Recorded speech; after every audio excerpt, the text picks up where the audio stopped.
Una nu trebuie rănit. Dacă prinzi alții mai mici și duci alții... Să vadă femeia unde am fost. Vrei să-l duci ăsta neapărat? Frumos, pomi, peisaj splendid. Acum băieții ridică somnul în picioare. Stai așa, Dan, stai așa. Aici e hopa mitică care bagă somn de pe pământul. Stai. E șucărit. Acum. Așa. Hai de capul meu. Toma. Să vadă băiatul de la bar care a zis că a luat 80 de kg. Uite aici, somn. Toma ia. Da, da, stai așa. Stai să-l iau din cap până în picioare. Hai că e mai înalt ca voi. Toma. Deci are 2 metri și da? Daniela, iubita mea care l-a luat.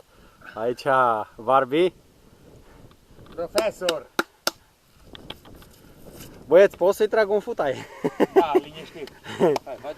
O, ce gură care mă, putul în gură mă. Lasă așa, ce dăm camera și du-te, ridică cu. Ovidiu. Fără prezervativ, că... Nu știu dacă să ridică. Hui, hai. Doar ai mâncat mai mult. Campione! Hai, dă-l în pulă că m-a rupt. Ridică, mă. Ridică sus. Sus ca să poate. se vadă lumea că... Pută-l Dumnezeu că nu pot, mă. Hai, atunci scoate-l din gură, nu-l mai răni. Că dacă prinde... Oprește. Că nu știu. Pe roșu. Pe roșu și după aia dai de butonul sus.